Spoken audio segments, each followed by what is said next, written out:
turn the meeting over to Kathy, who's going to get us moving forward. So in terms of housekeeping, I would like everyone to know that this meeting is being recorded. In terms of the presentation, we'll have a Q&A at the end of Patricia's presentation. The Airport Marina Group stands in alliance with environmental justice principles and policies that recognize and protect the lands and sacred sites of Gabrielino Tongva and other indigenous peoples, including registered sacred lands and water within the Ballona Basin. And thank you, Patricia. Okay, Richard, this is actually discussing Ballona. It's a bit of a white paper, so I'm going to be going through a whole lot of slides with a lot of different issues attached to them, whether it's land, water, gas issues. So try and remember your question, and we'll cover a lot of ground here. And you can go ahead, Richard, in the meantime, and we have these background shots of Ballona to show you what Ballona is and what we are trying to preserve, which we, amongst very few, work to save this land. And we're able to save it, and now we just have to turn around and keep it from being destroyed now that we've saved it.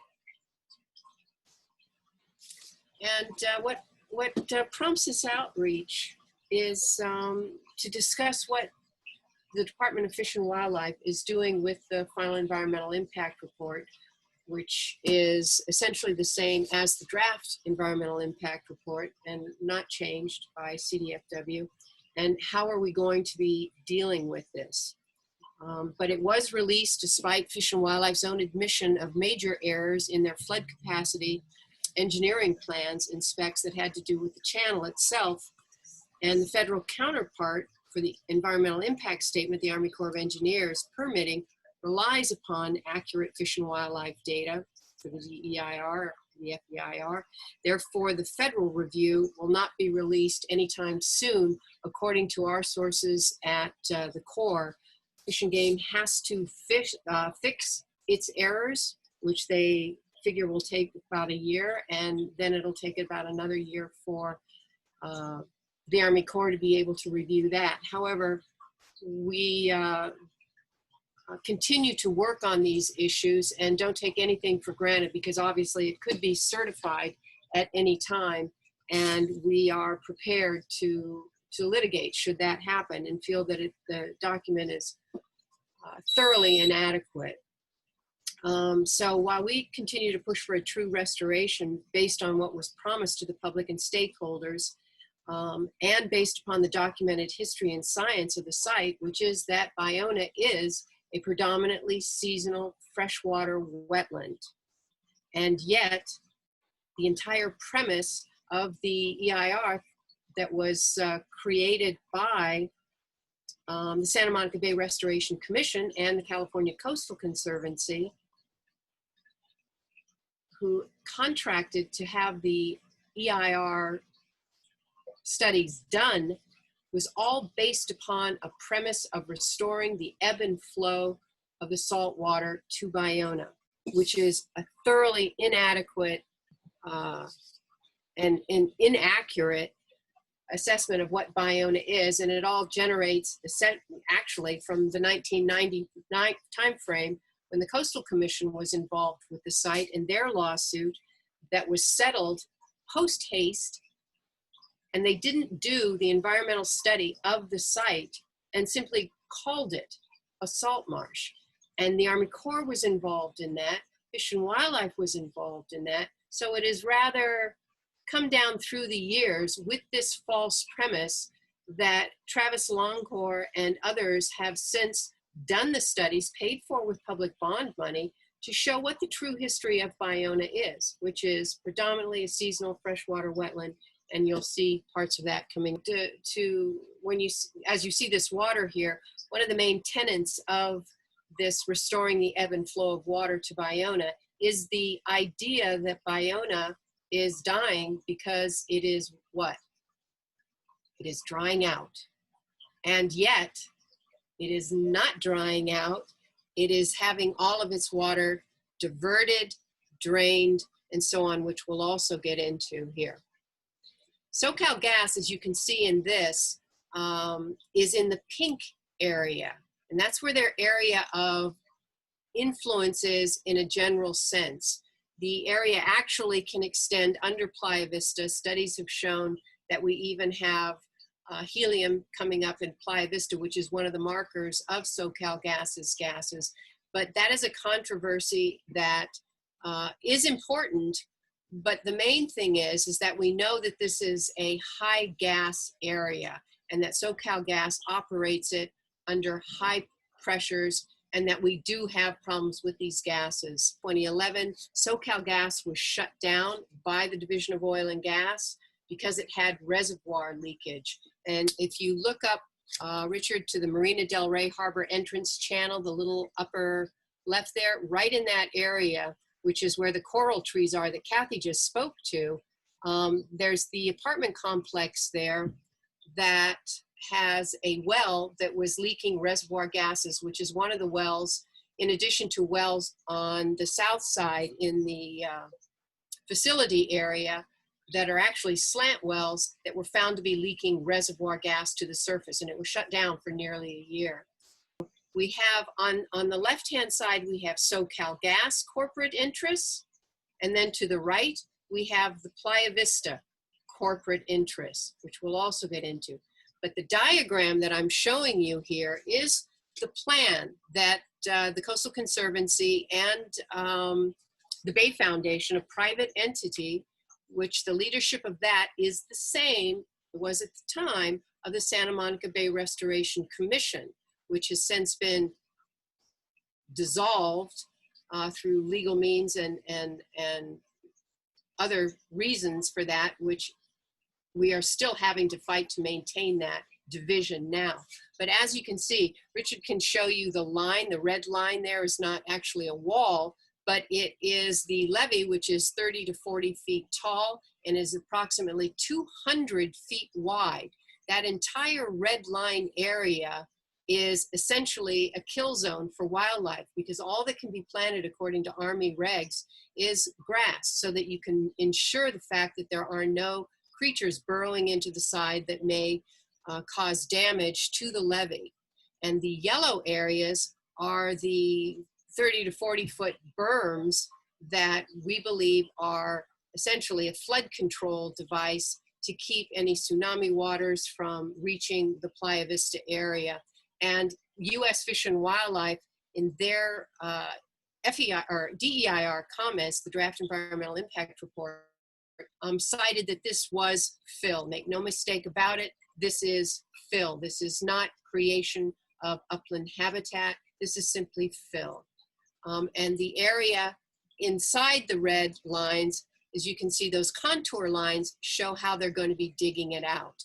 And even this brown area that's on the far left, Richard, that's got the little butterfly, yeah, right there with the sort of butterfly look, as John Tommy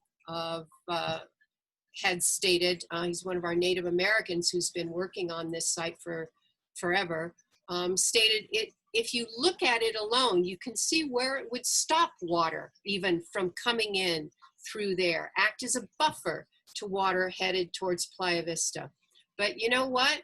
Ballona already works as flood control, and the channel already works as flood control, as a flood control channel. And if it needs to have its banks raised somewhat, that would be far less destructive, far cheaper than what is being idealized here as opening up this entire area to the salt water. Next slide. And it's not what the public paid for. And these are more images of Ballona and what exists there now. Next slide. And here is an overall image of the areas A to the north of the channel, C is on the other side of Lincoln Boulevard, B is to the south of the channel, and Playa Vista is beyond over there in Lincoln Boulevard. Next slide, and the marina, of course, to the north.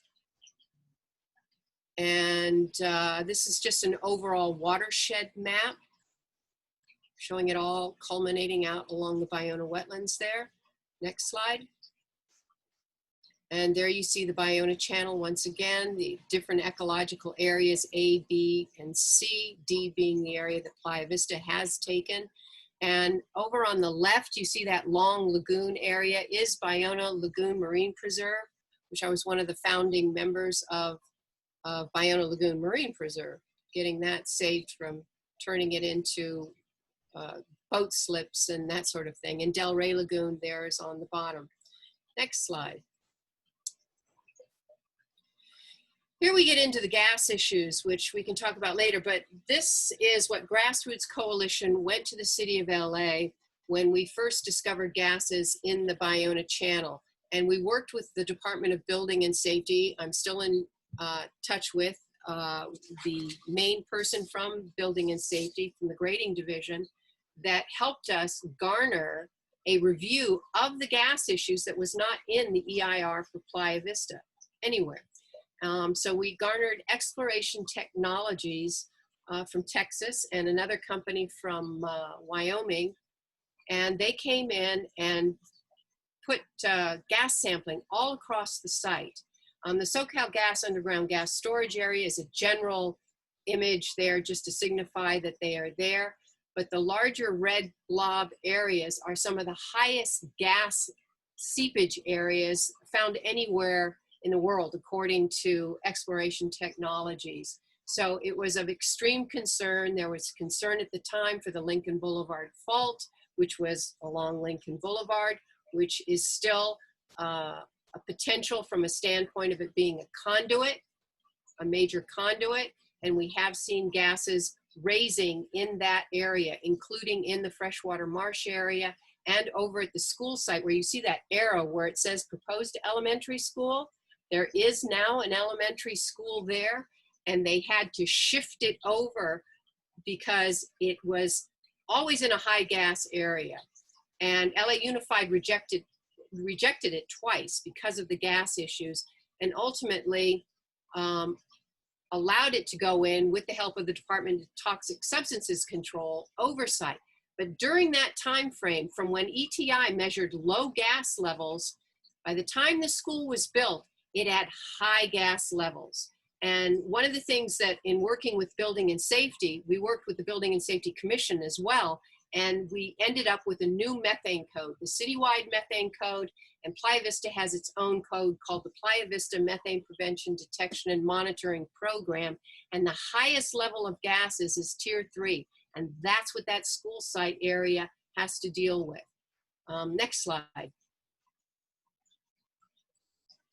Next slide. And this, the one that you just saw actually is, well, we can stay on this one. There you go. I just wanted to also show you with the Friends of Ballona flyer that says 30 years ago, we saved Ballona from development. Well, that wasn't, you know, we're glad that they worked on trying to save Ballona at the time, but the yellow area in the picture is actually the area that they saved, which is now, as the blue area shows, where we have the freshwater marsh, which is actually the catch basin for Playa Vista's runoff.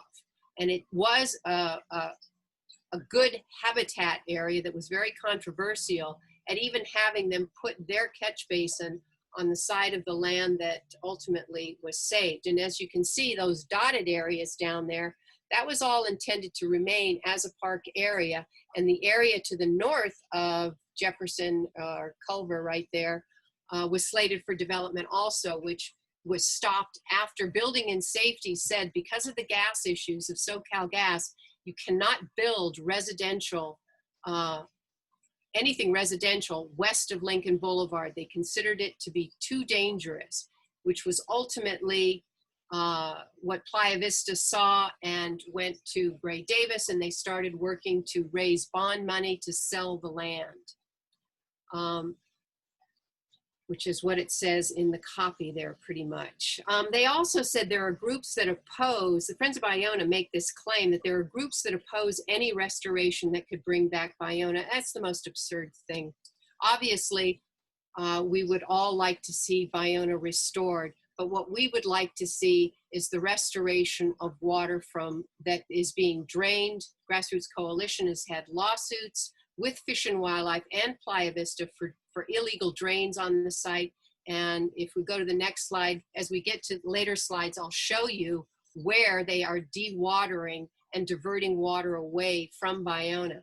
But as you can see in the 1952 Spence photographs here, this is all fresh water. This is all fresh water ponding up. And you can see that the roadways are still there. And you can see the channel going out. The flood control works. But we do pond up with this water. And now all of this water, and as you see on the east side of Lincoln Boulevard, that's where Playa Vista is now. So consider that when I show you what we call the spider maps is coming up here. It's going to be spider maps because they're fingers pointing to all the pumps underneath all these buildings at Playa Vista that they pump out the groundwater and send it to the sanitary sewer, literally throwing it away. So keep all this water in mind. And the EIR for Ballona failed to include any freshwater hydrology studies of Ballona. And they provide no freshwater restoration alternative.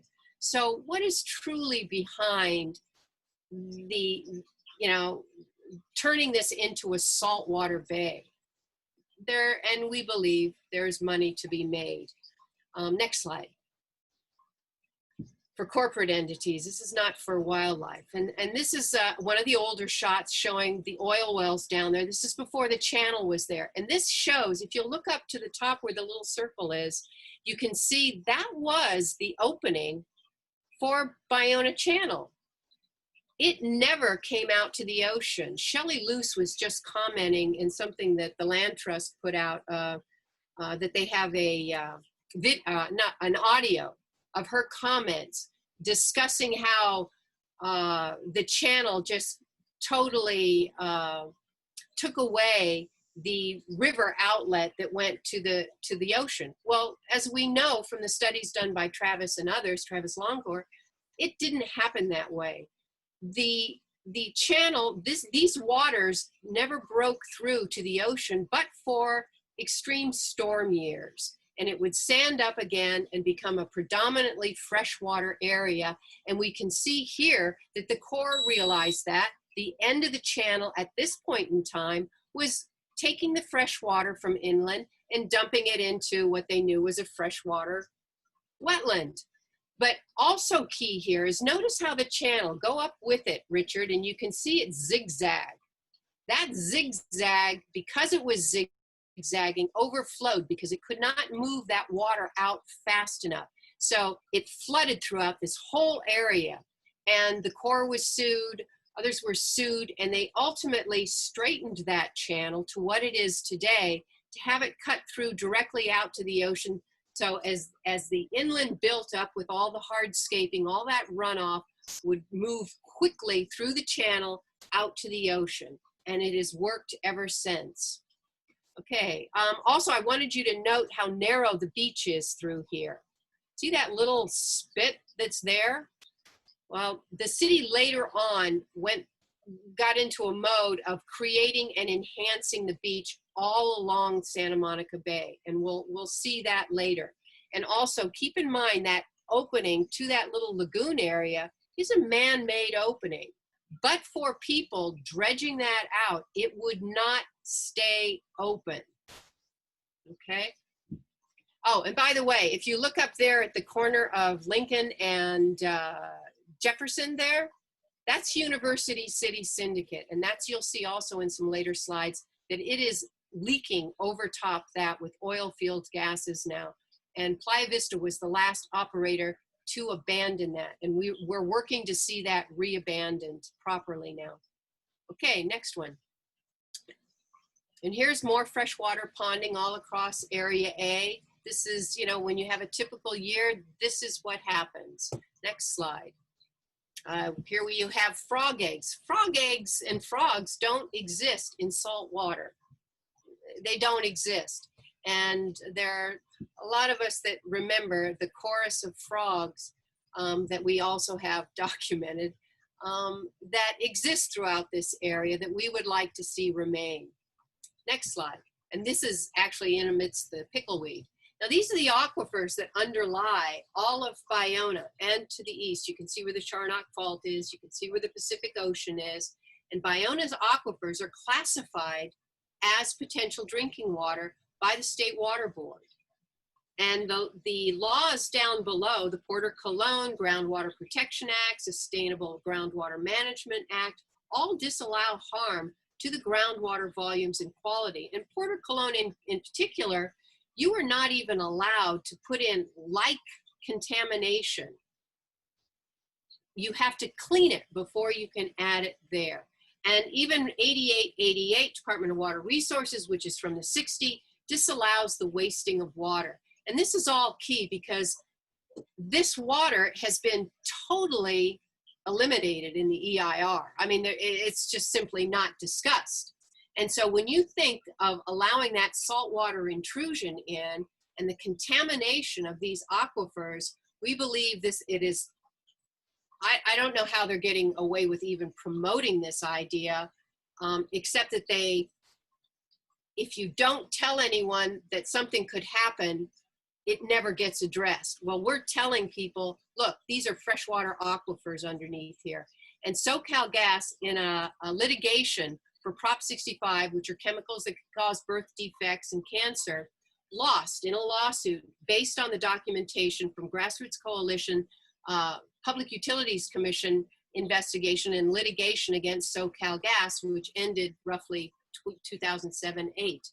But as a result of that, we had key areas that we knew they were contaminating. And in that time frame, a Prop 65 lawsuit was done and SoCalGas lost. And as a result of that lawsuit, SoCalGas in the settlement agreement says, if the water quality changes for this area, we will no longer have to remediate it to a drinking water standard.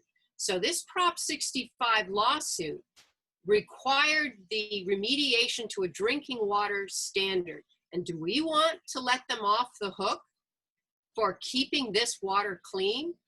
I think not. So these are all issues that we are trying to raise and bring up, and we can go on to the next slide. But these are our aquifers, and the Silverado is the major drinking water aquifer for the city, which is the lowest one that's in there. And then we have the Ballona aquifer above that, and then the 50-foot gravel there, and so on. And in the EIR for the Playa Vista site, it cites that the groundwater is at or near the surface. So we know it's something that we have to deal with. Okay, next slide.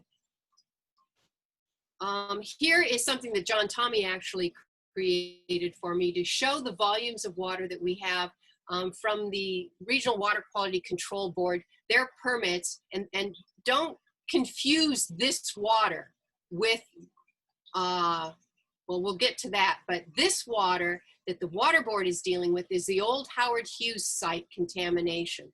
That has to be brought to the surface, cleansed, and this is the volume of water that can be used from that and sent to Ballona, just simply across the street and sent into Ballona, which would give you half an inch of water per day for this entire area of blue that you see.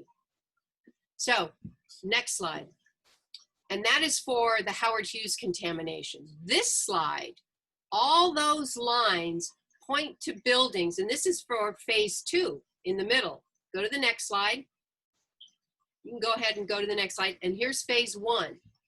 And all of those lines, again, those are just addresses written in there. But all of those spots are areas where they pump the groundwater out. This is clean groundwater. And this clean groundwater, contrary to Playa Vista's own mitigation measures, has gotten approval to send it into the sanitary sewer system, which we believe is a total waste of this water.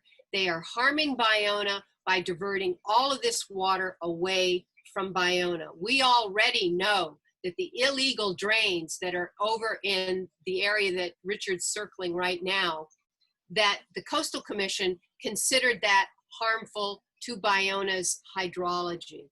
Well, the pumping of water on Playa Vista is far greater than what's going down those drains. So it's harmful on the left, it's harmful on the right, and what they are doing is just walling off the water. And all of this is important also because we have, Ballona is public trust land, and you are not allowed to harm it. We know from the Mono Lake lawsuit with Audubon that they won, that the water being diverted away from Mono Lake, they had to stop levels that would be harming Mono Lake. Similarly, we need to stop those levels of water from not reaching Ballona that are harming Ballona. And Waterkeeper just won a lawsuit on waste. That NPDES permits, which are National Pollution Discharge Permits, so that you can send it either to the sanitary sewer or into the Ballona Channel, they won a lawsuit citing the water board was allowing all of this clean water to be wasted through these NPDES permits by being dumped either into the ocean or into the sanitary sewer system. Well, the very same thing is happening here, and we're working to see it stopped. Next slide. And here we get into the actual drainage that was pretty easy to see, although Playa Vista and CDFW and the Bay Foundation never mentioned this in their EIR. They didn't tell us all this water that you're seeing ponding up was being diverted away. The picture in the middle, you can see it draining down through one of the illegal drains. On the 12217 upper right, that's during a rain event that it ponded over, had enough water to pond over. And the very next day, right below it, the main drain opened into the channel and flushed all of that water out into the channel, literally throwing it all away. And you can see in the map up here, there are the two drains that do that, and this is the freshwater marsh area. And you can see where that main drain is, that is an approved drain. But come on, folks, this is, 2020. Let's talk about these issues, Coastal Commission. You approved this drain back in 1990, and there was no concept at that time, even from the Army Corps of Engineers, who also approved this stuff. They believed the water that was being sent into the freshwater marsh, which, by the way, is the water board's cleansing of the Howard Hughes contamination. They send that water into the freshwater marsh, but that marsh has a clay liner so that it doesn't percolate down. Ultimately, this water, it's designed to go over into the Ballona through the, right there, just to the left of where you are, Richard, just the left, all along there. It's supposed to flush out into Ballona and nurture Ballona. But instead, for the most part, it is simply sent through that main drain out into the channel. Now, who has control of that? Can anybody guess? It's Playa Vista, because they have what's called the Ballona Conservancy that Fish and Wildlife claims to be on the board, and yet it is a totally private Playa Vista entity. And it was created as a .org, actually, as though it's helping the public. Well, I don't see it helping the public's interests by throwing away all this water that nurtures Ballona. I believe that this is a gifting of public funds for having created this and then just totally wasting the water that's in there and throwing it out into the ocean, which actually some of that water from the water board is also sent into the sanitary sewer. It fluctuates at any given time. And it's all a waste of Ballona's watershed water that would ordinarily come through here. And certainly during the rainy season, when we have all this fresh water ponding up, the attempt to throw it away and get rid of it is simply egregious and unlawful, and we're fighting it. Next slide. And there's one of the drains. It's huge. If you put your foot next to it, it would be like, Richard, if you take, it's like between those two bars, it's less than the 2 bars there. I mean, it's a giant drain. Which, by the way, the Coastal Commission, Grassroots Coalition sued over these drains. We prevailed, which brought it back to the Coastal Commission, who also stated, yes, this is harming Ballona's hydrology. You must cap these drains and then get rid of the substructure. Well, so far, they capped the drains and it ponded up. We can go to the next slide. I think there might be a picture of showing all, not yet. Okay. But the waters did pond up all through here, which we thank the Coastal Commission for doing. But this last year, Jonathan saw bubbling coming out of there.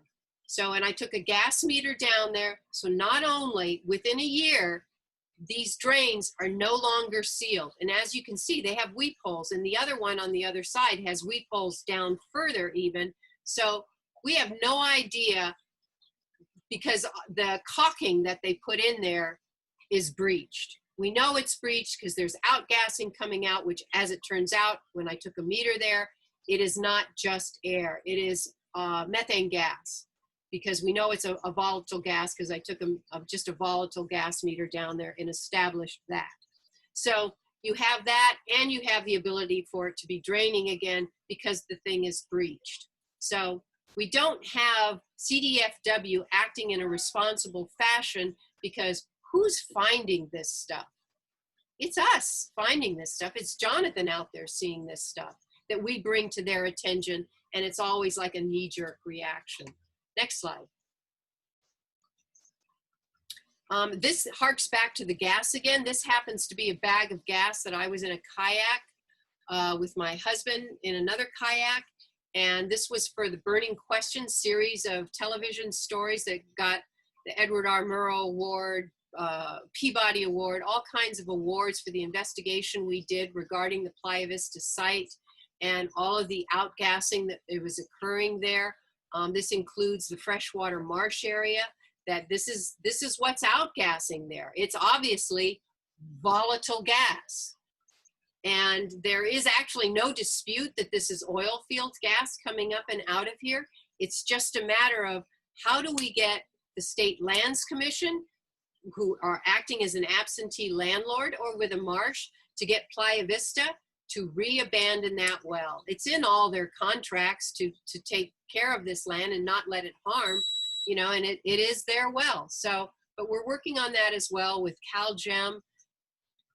And the State Water Board, you know, it tries to hide from these things, but we're still there working on it. Next slide. And here, this is another thing that was rather surprising to see. This is just the ambient air. This isn't soil gas testing. This is ambient air that it's called Picaro imaging. That Nathan Phillips of Boston pioneered this because they were looking for gas coming up out of broken pipelines in roadways. But we asked him to come out here. There's actually someone from Palos Verdes Sierra Club group who got in touch with me and had met Nathan. And Nathan came out here and we mapped a lot of areas, including this area. And when you map this, you can only do it on the street. So for instance, had I crisscrossed the Ballona land itself, you would be picking up spikes likely all across it. But as you can see, the Playa Vista area has a great deal of outgassing that's happening, as does some of the SoCal gas area, which has some spikes, and that is the freshwater marsh where you're seeing the outgassing occurring from the well area there, University City Syndicate. I mean, this is just an amazing amount of gas that at the very least, one would think from a nuisance standpoint and a greenhouse standpoint, we should be asking through AQMD for them to put scrubbers on everything they have that outgasses, albeit this likely is very much from the sewer lines and things that trap the gas and then outgas it. But they also have all of their piping and stuff to remove the gas, and they let it siphon above the buildings. Well, clean it. Clean it. We don't need this. We don't need this in our atmosphere. Next slide. This gets back to, I think we just did this one with, it did pond over. You can see it's capped in the left. So that is a newer image. But since that time, in 2020, that capped drain is now leaking, which we can go to the next slide and you'll see. And by the way, that's University City Syndicate there in the freshwater marsh that I have marked. And there it is, leaking. Jonathan, thank you, Jonathan, which we also have a videotape of that. You can go to the website and look at it. Next slide.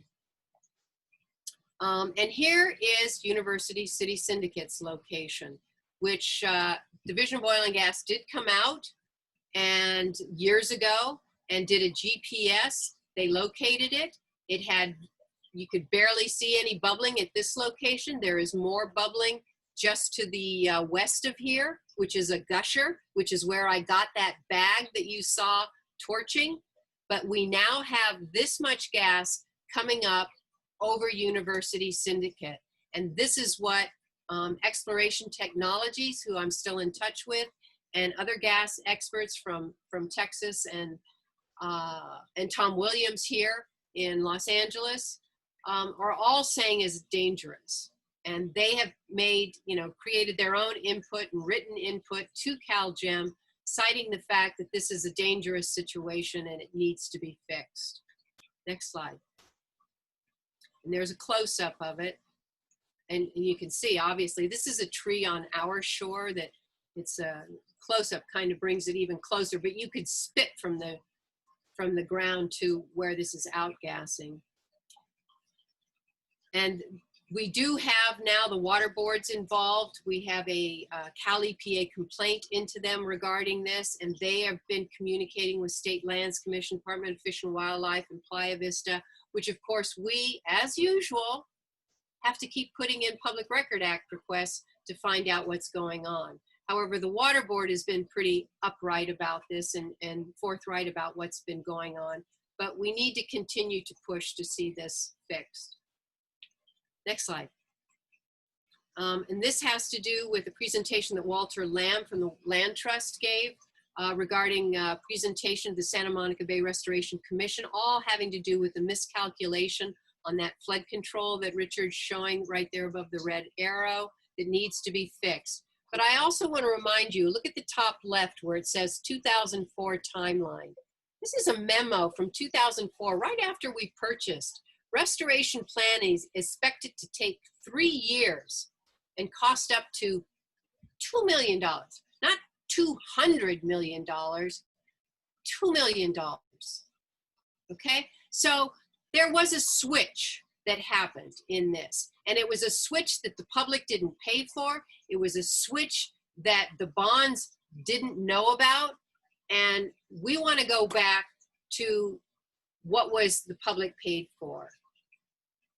Next slide.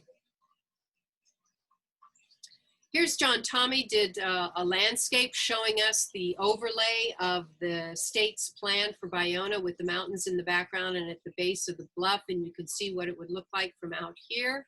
And next slide is pretty much a little overview of what we would have here. And John Tommy had registered this site as a sacred site, and his work on this land with the Army Corps and Fish and Wildlife was all working towards preserving it as a seasonal freshwater wetland and to have the sacred waters returned to Ballona, to stay on Ballona, to nurture Ballona. So from a wildlife and habitat standpoint, he was working very hard to maintain the fresh waters here and to not allow them to dig it out and cause all that more disruption. Not to mention there were new finds that he had with regard to ancestor remains that I've since been in touch with archaeologists from the Corps, that very much want to see his wishes honored in areas that still need to be studied out there that weren't properly studied. And that he did find things that need to be studied. We'll leave it at that. Next slide. And here's a concept. There is no P in Chomsky, by the way. I was paraphrasing Noam Chomsky. I put in an extra P there. Excuse me for that. But I love his line, the concept of truth just disappears. This is such an easy thing to do with an artistic, which is what is on the cover of the EIR and the FEIR, to make it look like this pretty something with a little green and a little this. And let's go to the next slide and show what we're really going to get here. Here we see what the levees really are. I mean, when you have levees that are 20 to 30 feet high, 200 feet wide, they have structural interiors, it's all grass and armoring, and this is not wildlife. So you're going to lose at least 20% of habitat that exists for wildlife now. You're going to lose it as habitat because it's going to be a kill zone because of the Army Corps regulations. And you have all of this saltwater intrusion coming in, all of the debris you can see floating off to the edges here. I mean, this literally is a bay that they are trying to create, and all of those toxic waters coming down the channel that Heal the Bay has been saying, we're going to clean it up forever, haven't, and it all gets dumped into Ballona to act as the toilet of the city. Well, this is not what the public paid for. And these giant berms that they are classifying as upland habitat, it is already, for instance, the right there on the south side of the channel, that's wetland. That's classified as wetland. That's where we have those drains that we're protecting it as wetlands now. And up on Area C, there is already upland habitat there, but there are also ponding wetlands up there as well. And all of which we want protected. Plus it has native plants that are there that are rare. The little yellow flower that we showed a picture of, I can't think of the name, primrose, not a primrose, I can't think of the name of it, sorry, right this second. But it just, you can hardly walk but for stepping on it when you're in Area C. And all of that would be buried and destroyed with the ideology that, oh, well, we'll recreate whatever was there and turn it into something nice. Well, U.S. Fish and Wildlife looked at that and said, by the time you do 10 years worth of fixing on this, by the time we get saltwater intrusion coming in, you're saying that in 10 years, you will have the same amount of wildlife as before you did all this work on it. And by that time, if you have sea level rise, you can't even guarantee that. So I salute U.S. Fish and Wildlife. We would like to see U.S. Fish and Wildlife have dominion over this because Fish and Game is just not taking care of it. Next slide. And is working on this false premise. Here I did a little diagram off of, you can see their diagram on the top showing where the berms are, where the levees are. And I did a little cartoon down below showing cars on Culver Boulevard. You're going to be driving down this little thing and your visuals to the wetlands will be gone. I mean, obviously it's a bit of a caricature there, but you get the idea. Next slide. And here John Tommy created this to show what it would look like because that's the height generally of the berms that he had figured out just below the light fixture there. So it totally takes away your view of the wetlands that you have now. Next slide. This is a levee. This is a levee in Oregon. And when you talk about 200 feet wide, this is wide. You can see the little cars down on the right. And this happens to have a reservoir off on the left, a freshwater reservoir. But all of these levees have roads on the top. So the ones at Ballona would look like this, have to have an access road on the top. This one on the left has a lot of armoring with some scrub, and all to the right, you have grasses that are mowed. So this is 1 mile that you see from there to the very end point there. And at Ballona, we will have multiple miles of these levees going in. This is not habitat. Next slide. Oh, that's me down there at the bottom. You can see, I mean, it's a big deal. You know, levees are a big deal. Next slide. And here we get into the idea of fill. They claim that in order to save Ballona, we have to remove at least 20 feet of fill that goes all across area A. Well, look at those yellow highlighted areas of the roads going to those wells. This is a picture right after the marina was built and these few buildings were put in. You can see Fisherman's Village isn't even in there yet. And yet those raised roadways are the same raised roadways that are there now. And that lowered ground that you see ponding in there is still the lowered ground. Ponding. So this is a myth, and they have never been able to provide any data to show that this has happened. We know that along the Ballona Channel levee that there was, obviously, you've got the levees over on the side that they raised. And there is actually a roadway along the inside of the fence on Area A as well. We're not disputing that there is some fill there. And a lot of the fill was used for where these buildings are down here in the foreground in the picture. Plus they were used to create the moles where the buildings are. And we also know, remember that picture I showed you way earlier of that little beach strip?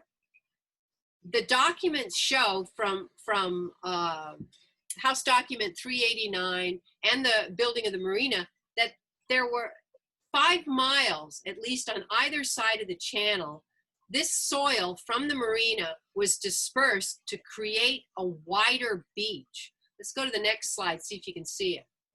Although I think here's actually an older slide even. This is a present day on the bottom. There's those raised roadways, which you still, if you're standing down on the ground, you have to look up to see that roadway. That's not filled down in there. And it is the same as this picture in the mid-60s when they were actively working on the marina. And yes, they pulled a lot of mud up out of there and they let it dry. But don't forget, Howard Hughes owned this land. He wanted to turn this into a marina just like Playa Vista wanted to turn it into a marina. Do you really believe that Howard Hughes would have allowed 20 feet of extra fill for him to have to unbury his own land to turn it into a marina? Of course not. It makes no sense whatsoever. And Shelley Luce and the Bay Foundation and these people have no data to support what they claim. Next slide. Here's the beaches. Now look at the difference between this and that little strip that you saw earlier. I mean, the city was working, and a lot of this came from the Hyperion area, but they went through the whole bay to widen these beaches. That's a heck of a lot of beach. And the marina supplied this soil as well. Next slide. And here we talk about access. We already have access on areas along the Ballona Channel that connect to the beach, walk, and jog path. Right now you can see the bike path on the north side of the channel, which is a great path. And on the inside of the fence, there's also a roadway, which you have on top of any berm. And on the left side of the channel, you also have that walkway, which that is a berm all along there as well. And then it just goes down and connects with the rest of the bike path. And the channel itself is utilized for rowing events by multiple universities and entities that have all their crewing activities. But also, note all of the raised roadways again that you can see inside of Ballona, which actually, some of it was even bulldozed to just grade it slightly so that it would be flat. Those are areas where they've put in a gate, they've put in signs, they've put in benches all ready for use. And this is the area that we would like because we've spent hundreds upon hundreds of thousands of dollars for these gates and benches and whatnot, to be able to use these in a wildlife sensitive fashion. And yet they are holding it hostage by way of saying, we'll open it up when we get the restoration going, which is, it's baloney.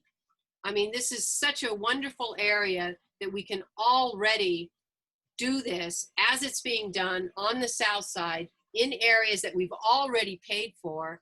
And this is, again, public trust land, public trust dollars were spent on this. I believe it's illegal for them to even hold it up. But it seems that everything we do ends up having to be litigated, which is unfortunate, but we've won. Grassroots has won. Land Trust wins everything that it does. Next slide. And here you see, I think, is a picture of our day and age right now, people on the bike path, which is also a great place for viewing into the wetlands, because you've got the shoulders here that you can look in and use your binos and things and take tours and groups, because it's wider than it looks here on the shoulder area. Plus you have the shoulder on the other side to be able to look down into the channel. And you have the south side there also that has an area that is can be used for viewing. We have a good deal of access that we can use. We don't want to see Ballona opened up, and U.S. Fish and Wildlife also complains about that in their response to the EIR. Their concerns about turning this into some park-like setting as opposed to a reserve. This is a preserve. It is a reserve. It is an ecological reserve, one of the most highly protected areas. And it should be, but that doesn't mean that you can't have managed, access, that wildlife learns to respect your boundaries. And, I used to live in Area A, so I know they don't pay attention to you once they get used to you and know that you're gonna stay where you are, and they get to use where they are. So, but anyway, Ben, you got any questions? I think we're done here. And this is just E.O. Wilson. I just love this, and I love this photograph of Jonathan's: to protect the local population from catastrophic destruction, keep the habitat intact, ensure a steady food source, and no devastating diseases or predators are allowed to sweep the area. And we just have to worry about human predation. And the next slide has, sources that you can always look to for, that we have online, both Grassroots Coalition and the Sierra Club. You can look to all of these points for further information on all of this. And even the gas issues, how hazardous is too hazardous. I include a lot of the documentation from SoCal Gas, because we as a Sierra Club Airport Marina Group, we have a conditional use permit investigation ongoing within the city, a compliance review, and as does Grassroots Coalition, which I gave them a lot of SoCal Gas's internal documents showing their gas leakage to the surface, a lot of issues that they were never forthright with the city about. And I believe that they can, at the very least, one of the things that SoCal Gas must do is to keep their gases underground. They cannot allow it to escape to the surface. Well, SoCal Gas operates, number one, beyond their approved area that the city approved. But number two, in order to keep it within the area that the city did approve, they can do it. It just means they lower their pressures way back to like 700 PSI. They're not gonna like that, but that would put them in the realm of what the conditional use permit cites for the, I believe it was, 280 acres that they are allowed to store their gas. They're not allowed to store it beyond there, not on that conditional use permit. So, and by the way, any of these, the work that SoCal Gas is doing right now, should they put in any slant well, like the other slant wells that leaked that they put in, they've got to go to the city for an approval to do those. And prior to current times, the city rubber stamped them because they didn't have anyone that was really watching what was going on. The slant wells went in before my time, certainly. It's one of the first things I learned about out there with Dr. Endres, who's a gas migration expert. But now we know. And now we watchdog everything.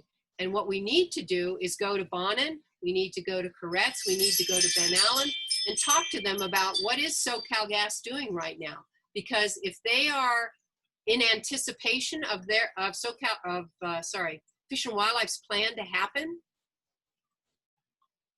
they shouldn't be allowed to continue doing work, and certainly not do any slant wells in anticipation of it, because we already know slant wells can leak. We already know the city's actually trying to get the site shut down and switch to electric. And by the way, SoCal Edison, who's David Kay, they are partners with SoCal Gas. And much of the gas that is stored at Playa del Rey is gas that SoCal Edison buys up across the United States cheaply, because they can buy it at any time of the year that they can get it most cheaply, and they store it at Ballona at the reservoir, kind of like you'd put your car in a garage, as Bernie says it. And so it sort of takes it away from the arena of being a peak shaving area that we as the public need it to serve our immediate needs, when it's really SoCal Gas storing all their gas someplace, housing it, so they can sell it off at whatever price they can get for it. And of course they're partnered. Of course David Kay would be. I mean, he's SoCal Edison, for God's sakes. It makes sense. You know, I'd like to have him explain that. Anyway, I'm done. So Patricia, is it okay if I stop share here? Sure. Okay, here we are. Thank you. Thank you so much for that story. Every time you tell this story, it is always news to me. I keep learning new things and raises more questions, but you do such a great job. You are a master of all of this. Thank you so much for all that you've done and all that you give us. Thank you. My pleasure. Got any questions?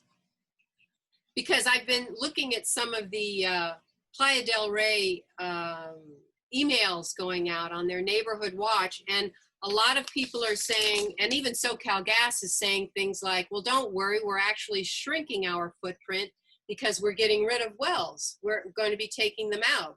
And people are actually echoing that kind of language. Well, one doesn't take a well out. Wells, you know, where's a well? Here's a well. You may take off the top because you need to get down to a certain level, because that's where they're going to dig it out. But the rest of this stays put, and you may abandon it by putting cement and hopefully all the way to the shoe to try and seal it. But you know what? We have earthquakes. We have subsidence out there. All of that acts on a well. We also have, it is a sour oil field. Hydrogen sulfide. There is no known cement that can withstand hydrogen sulfide. So when you have the operations of high pressure all around these wells still, which they would still have at depth, you have the potential for these wells to act as conduits to the surface. And as many of you have learned, a well is not just straight. A lot of these old wells are reworked, and you get to a certain level and you can't get down. So they have to go sideways, and then they come down again. And sometimes they're sidetracked again and come down. So what does that do to the rest of the well over here? It's always there. It's always there as a potential conduit to the surface. Dr. Endres used to say there's practically no way that you can seal a sidetracked well. And when you have pressures, such as the operations of SoCal Gas, you create conditions that are more conducive to leakage. It's not like an old oil field where the pressures really diminish. which is also why if they were to adhere to their conditional use permit with the city and lower their pressures so that the gases aren't escaping to the north into the Venice area, you would release that pressure on that. They still have to stay there because they're jockeying all the gas that's in the formation, and pressures and differentials make this stuff, which SoCalGas, we have one of their internal legal memos discussing how do we get away from being liable for gases like the one that blew out there. And their response to that is, well, if we allow, because saltwater, if you know what a geode is, a closed geode can have salt water in it. Well, that's what an oil field is. And that salt water is continually flooding into areas where, if for SoCalGas, they suck it out in order to put the gas in. You have to have a space to put that gas in. So they're continually taking out fluid, like 2,700 barrels a day that they take out. And then it's sent to another sanitation place with a lot of hydrogen sulfide, which they've been sued over corrosion with that. But the thing is you're always dealing with that, taking that fluid out, the injection of the gas in there, and all of that action and interaction. And those pressure differentials from season to season, as Bernie used to explain it, is kind of like taking a balloon when you blow it up and then you let the air out, and you blow it up again and you let the air out. What happens to the balloon? It gets weak. It gets weaker and weaker. So you have all of these different things that are active in an oil field. It doesn't just disappear. You always need to monitor what's going on. And even if SoCalGas pulls out, they need to stay on the hook to monitor that field. Okay, great, Patricia. That's incredible. I want to know, does anybody have any questions you'd like to ask Patricia? Leslie? Yeah, I was just wondering, you said they pump out so much water, SoCalGas does every day? So Yes. They can inject? Brine So is water. Yeah, salt water. brine water. And so is that piped? How do they They send it to the Carson it to Sanitation wherever they get District. It comes the out. pipeline? Yeah, and they send it to the Carson Sanitation District, and they have been sued because they have had corrosion in pipes because of the hydrogen sulfide. And SoCal, of course, says, it's not me, but they lost, and they had to fix. Hydrogen sulfide is a big problem out there. It's a problem everywhere out there. So is there a subsidence issue? Somebody else asked that earlier too, in terms of SoCalGas pumping and then also Playa Vista pumping. Yes. Well, Playa Vista is surface waters. Okay. And obviously that too, yes, can cause it. Any near surface pumping can cause it. And the water board typically doesn't even look at such issues. They allow extraction to occur, but they have somewhat hidden behind, hey, look, all I deal with is clean water. Well, they're no longer allowed to do that. And so you have to stay on them to try to get this stuff enforced and watchdogged and so on and so forth. But as far as subsidence, since 1970, there was like, I don't know, I forget the number, it was a 1.5 feet or so of subsidence that had occurred in Ballona that was from the formation level, that if you compare that to King Harbor, which, God, it was in the 80s that there was a big storm that came in. It's like Louisiana. The ground sinks. And when you get these storms from the ocean, it overcame the King Harbor area. And so there were, multi-million-dollar damage. The Corps was sued. Other companies were sued that had to pay the damages because subsidence had occurred. It is, especially for a coastal zone, especially when we have climate change and sea level rise, it is something you do not want to happen.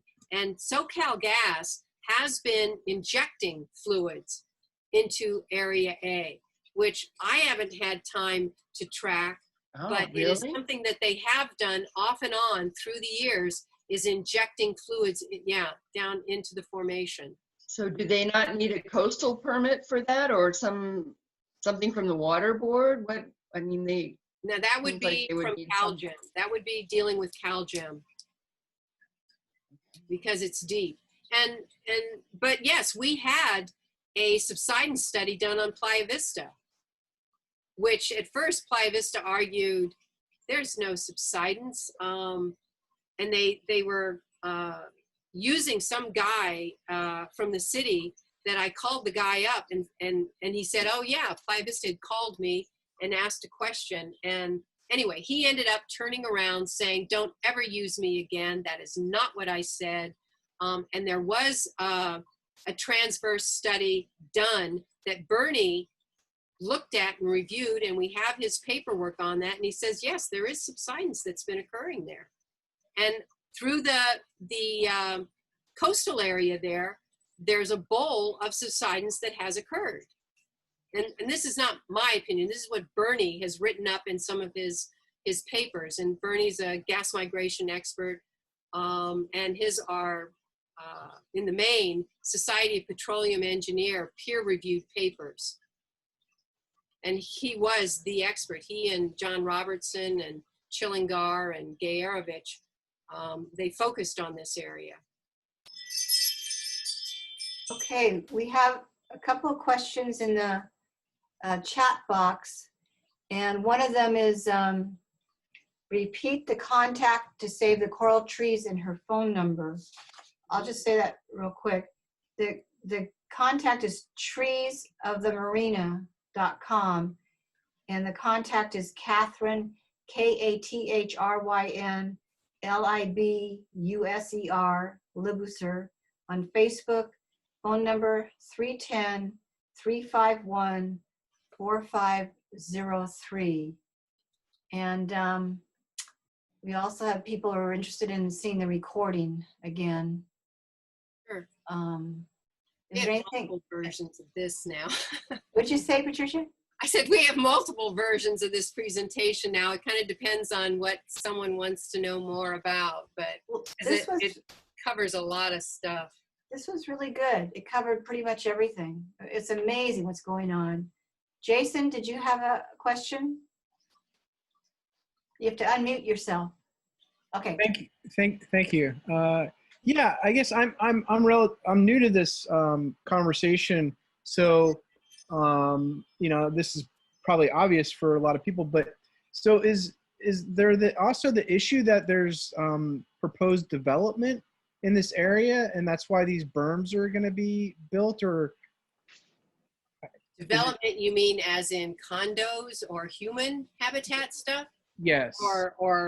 Or educational centers and such.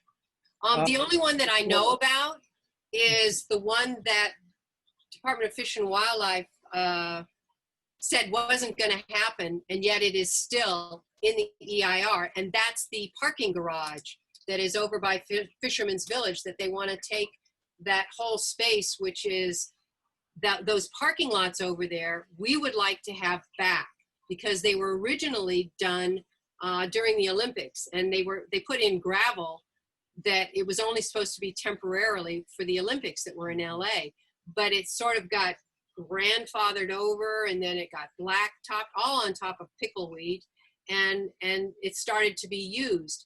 And we have since, you know, complained about this, and John Tommy also was complaining about this. So it is land that should be, we believe, restored as habitat, because Ballona is so small. And certainly this parking garage, when I first queried this through a PRA and found out about it, the Board of Supervisors, it was Don Canabi's office at the time, said, I know nothing about this. This isn't happening. It couldn't possibly happen without us knowing about it. And yet we have the specs. I sent him the specs that were from Beaches and Harbor that had put this together in meetings. And it's still on in the FEIR. And despite the fact that Charles Bonham, the director of Fish and Wildlife, said, no, this is no longer a part of the EIR, but it is. So yes, we want to make sure that that doesn't happen. There are parking lots that they would like to turn into and expand Fisherman's Village into other high-rise things. We would like to say, leave those parking lots as parking lots, and they can work for both the marina, which was designed for all people of lower income, high, you know, and it was designed as a people's park to come with habitat areas, and we want it to stay that way. And you could use that for Ballona as well. Also, the berms along Lincoln and Culver Boulevard in there, aren't they to protect against tsunamis? That was also John Tommy's belief, that it looked like it was just a giant, flood protection project for Playa Vista on the public's dime. And it looks very much like that's what it is. Others have said, well, the land that they want to dig out would just be transferred there. So, and U.S. Fish and Wildlife says, you're just transferring the dirt from here to there. So this is not upland habitat, it's just fill. And that's what U.S. Fish and Wildlife has said. But either way, burying habitat that is terrific habitat and has so much life on it, and endangered species and rare species, it just shouldn't be allowed to happen. And that's not what the public paid for. I don't, do you have an opinion as to what you would like to see happen?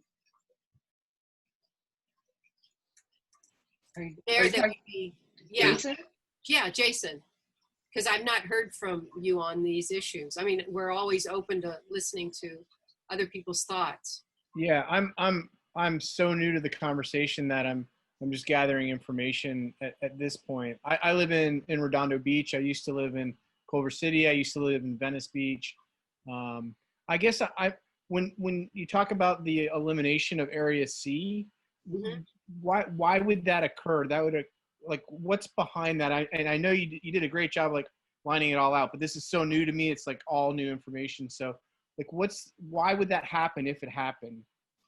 Well, again, one reason is because if you've got to get rid of dirt, what are you going to do with it?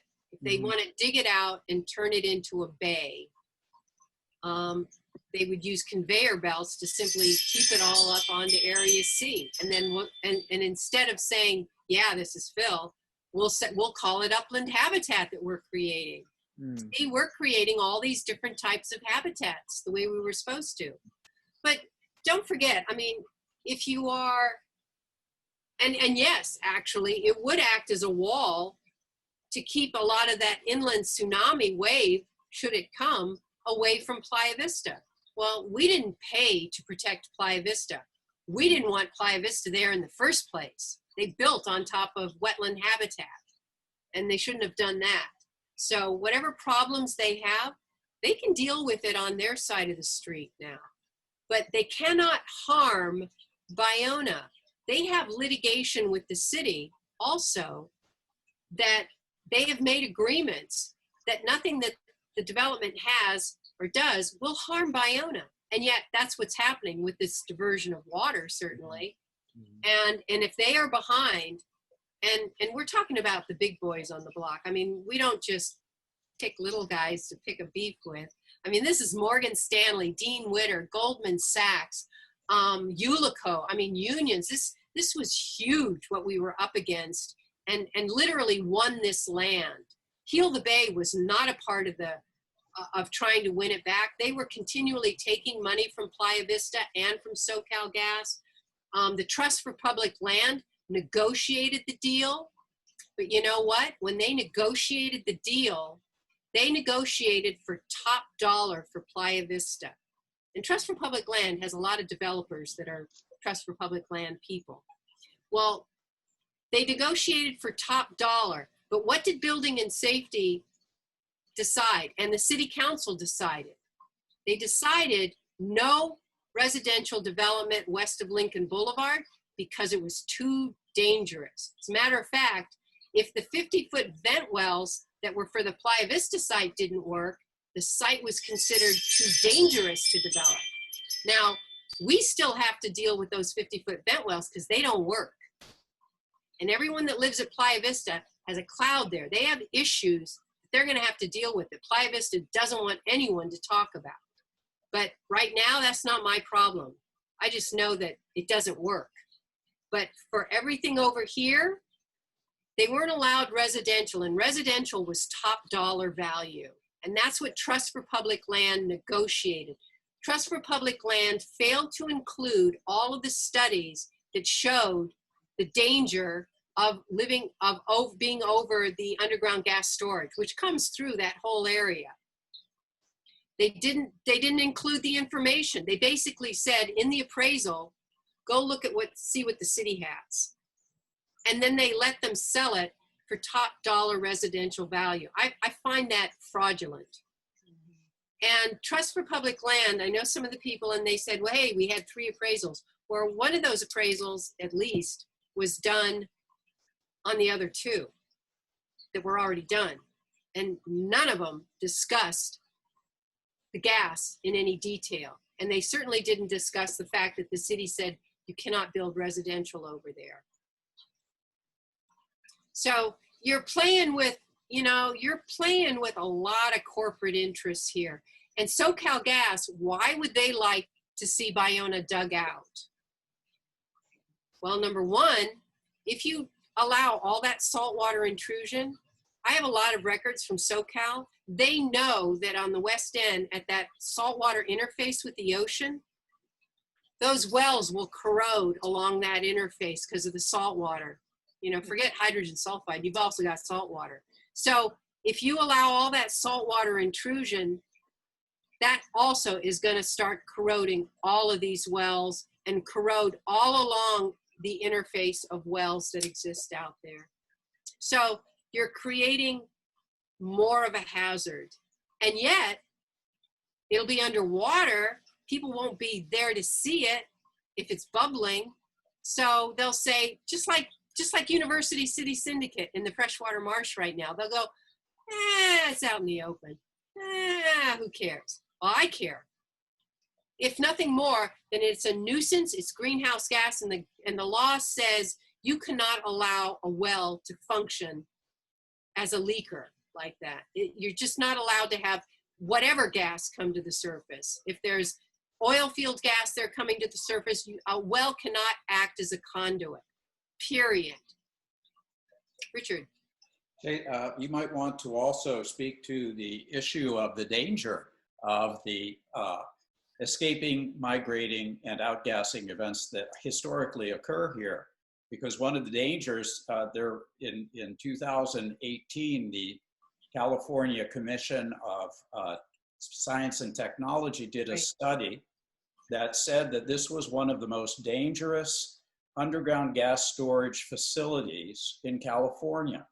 And so what does that mean? It means that if an incident were to take place here, similar to what happened in Aliso, that it would impact over 700,000 residents who live in this area, as well as going as far as LAX and shutting down LAX. So there's some serious issues. It's why the city council is now considering taking action to shut SoCal Gas down because of the threat that it poses not only to the inhabitants who live in the area, but also to the environment. So that's also something really important to be aware of. And you need to know this, SoCal Gas in Playa del Rey, it is, I believe, the only facility, and perhaps in the country, I believe, that is permitted to operate directly under people's homes, directly under. Aliso Canyon was a later injection area that they injected gas into that field.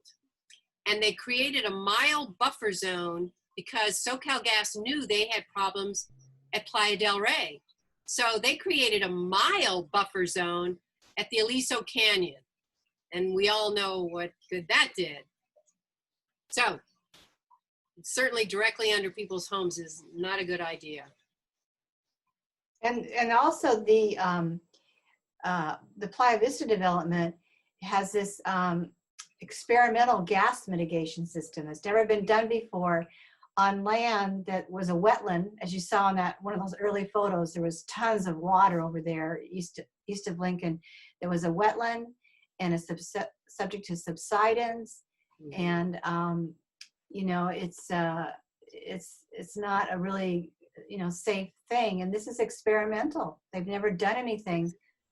My understanding is they have never done anything with this kind of, this much gas coming out and this kind of subsidence prone land. Earthquake. all of it. Earthquakes, earthquake fault right through there. Yeah.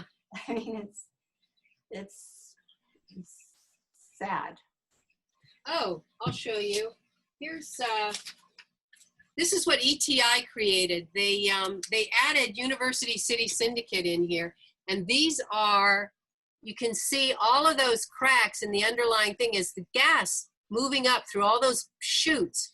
Yep. And what ETI and this other company that works with ETI is saying and postulating is that there is now fracturing all the way over here as well, which is why we're seeing it even in the those drains, coming out those illegal drains, and that this is just rupturing more and more, and it needs to be dealt with.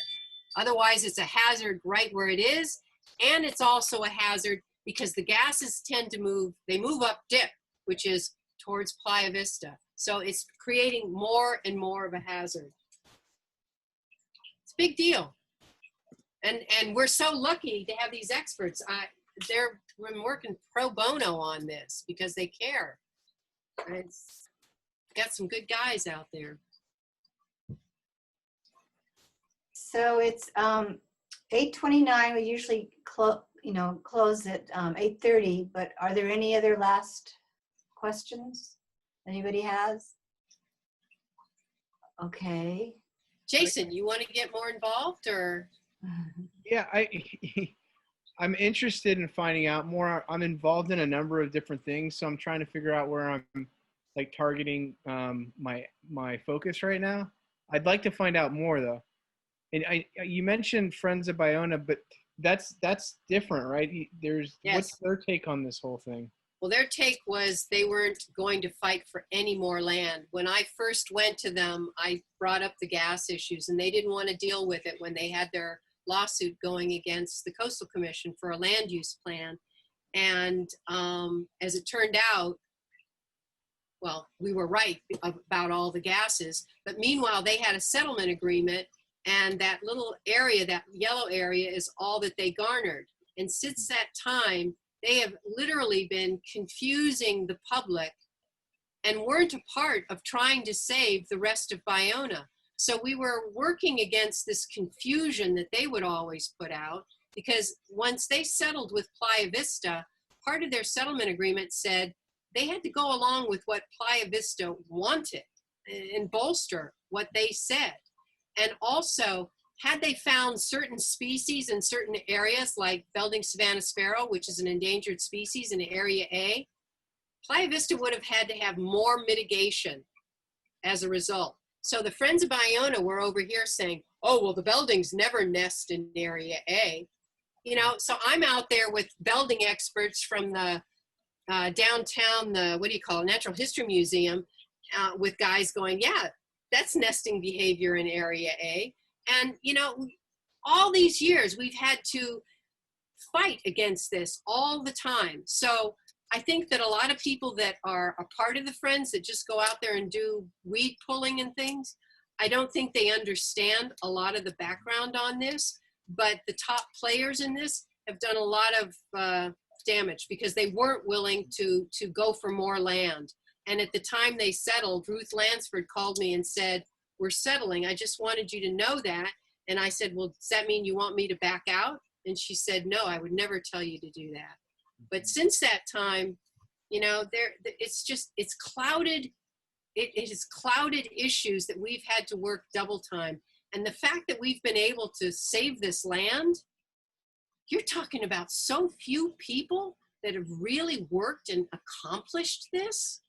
It's amazing, considering we were up against Morgan Stanley, Dean Witter, Goldman Sachs. I mean, the biggest bullies on the block. And they still control what is happening now because they have their development. And I believe that they are essentially in charge. SoCal Gas is, you know, they've got their own interests they want to protect. but they've been caught in the middle of this since day one when we first started going to Channel 2 Action News. And SoCal said, with Playa Vista wanting to come in here to develop, suddenly people know we're even here. And that was a problem for them. So I think they're caught, but they would like to use as much of the public's time and get off as much liability as possible. And if we dig that land out, they could put a lot of liability on the public saying, hey, you guys decided to do this. It wasn't our idea. Yeah, exactly. Also with Friends of Ballona Wetlands, I think they have some connections to, like you said, SoCal Edison or Yeah, they're are they partner. partner. They're And I partnered think with they take SoCal. donations from them. I mean, I can't remember all the issues right now, but they're kind of tied in with more the corporate interests out there. And anyway. The name is misleading. Yeah. Oh, you tell me. You know, there was a time that we decided to have Friends of this and Ballona that. They even sued Rex, Kathy. What was the name of his organization? Because they said, no, the Ballona name and brand is ours. You can't use it. I mean, we have been through so much. And by the way, when the Friends settled, you know who became the leadership of the Friends of Ballona and still is? They're all Playa Vista executives and their consultants that are the people that did this EIR. I mean, the conflict of interest is so overwhelming that it's just jaw-dropping. Anyway, so, Thomas. And Yeah. they're the ones that have the most access too, the Friends of Ballona. Sure. yeah, they have access out there. So they do presentations, they do tours and things like that. And we're not given access. You And know, so we're working, Am I live? working towards it. What? Can I speak? Yes. Yeah. If you remember back to the very early 1960s, 1970s and late 1960s, there was a discussion going on technological development to bring gas down, liquefied natural gas from the North Slope, right? And either by pipe and or by ship. And they were going to put it on the Palos Verdes Peninsula in 2 very large tanks.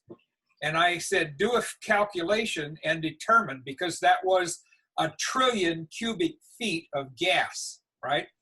What happens if there is an explosion and one of the 2 tanks blows? They discovered that everything would be leveled all the way to downtown Los Angeles from Palos Verdes. So that was not even considering any of the toxics in handling that. Now, back in those times, I had just finished working for Shell Chemical Company down in Dominguez, which is totally gone. That plant they dismantled, and Shell left the state of California and went back to Texas. And the gas company here should not be storing gas in urban and suburban areas at all, right? This stuff was planned and executed when there was a lot of vacant land, and Yeah. it was dominated by wildcatters. Our mentality was dominated by wildcatters, and there were a lot of wells here. How do you get rid of the gas? You burn it up in the flumes, like they do all over the world. You see these flares, and they flare natural gas to get rid of it. Well, here though, you've got hydrogen sulfide, so you don't want to flare. I know hydrogen sulfide is another whole issue, and it smells like rotten eggs. And I've smelled that on Lincoln Boulevard more than once when I drive past that grammar school. So, and I flag the Sierra Club. And by the way, the Airport Marina group of the Sierra Club is doing a fantastic job. And Patricia, your presentations have become so good. I want to see you do TED Talks and put this stuff out, because you can That's great. public opinion, and just keep them short, get to the point and let's move forward, because there's a lot of other fun stuff to do rather than to have to oppose dinosaurs. You know, they're supposed to already be glue, right? Yeah. Black glue.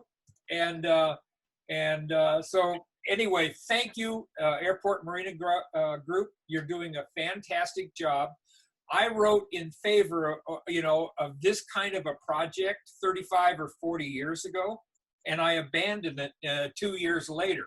You don't build or expand Marina Del Rey by sacrificing a freshwater wetland. Yeah. It's Right. a totally different animal, and it hasn't been a saltwater area for what, 4,000 years? Yeah. And let's bring more of the Gabrielindos into the fold. You know, let's bring more of them, because we need their knowledge and they need ours.